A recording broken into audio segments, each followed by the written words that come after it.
வணக்கம். செம்பு பித்தளை பாத்திரங்கள் எல்லாம் எப்படி பளபளன்னு விலைக்கு எடுக்கிறேன்னு பார்க்கலாம்.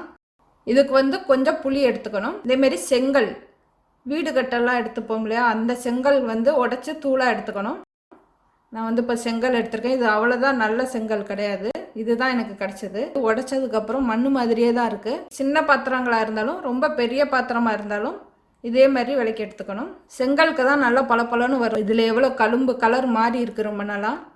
இதை எப்படி பளபளன்னு மாற்றுறேன்னு பார்க்கலாம். இப்போ புளியை எடுத்துட்டு இந்த செங்கல் அதில் தொட்டு இந்த பாத்திரத்தை விளக்கி எடுக்கணும். தண்ணி கொஞ்சமாக தொட்டு விளக்கணும்.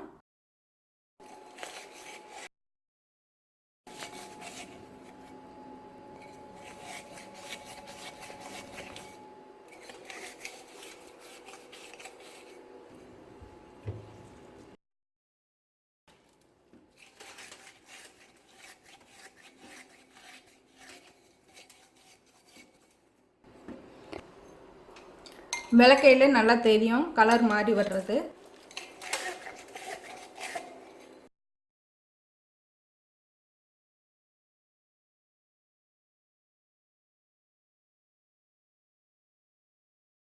இப்போ செம்பு பாத்திரம் விளக்கியாச்சு. இப்போ ஒரு பித்தளை பாத்திரம் விளக்கி கட்டுறேன்.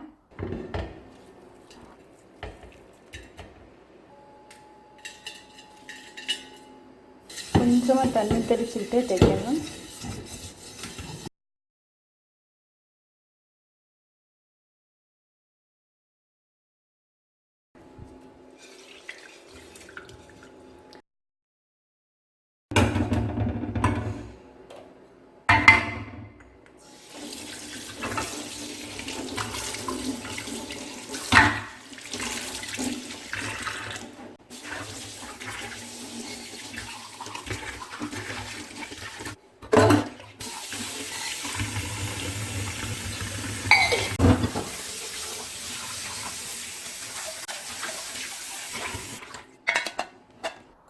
செங்கல் தூள் கிடைக்கலைன்னா கல்லுப்பு வச்சு தேய்ச்சி எடுத்துக்கலாம்.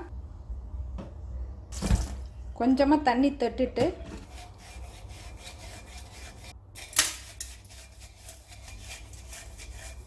சமையலுக்கு பயன்படுத்தின புளி கரைச்சதுக்கப்புறம் எடுத்து ஒரு டப்பாவில் சேர்த்துக்கிட்டே இருந்தோம்னா அதை வச்சு இந்த மாதிரி விளக்குறதுக்கு எடுத்துக்கலாம்.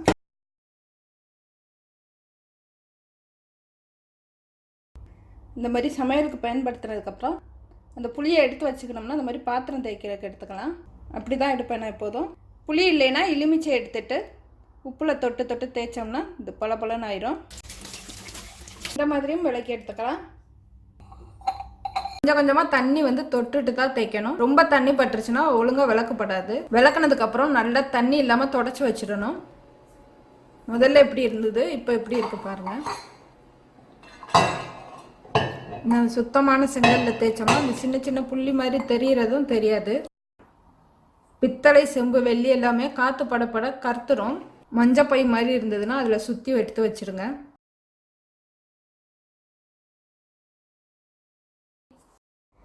நன்றி.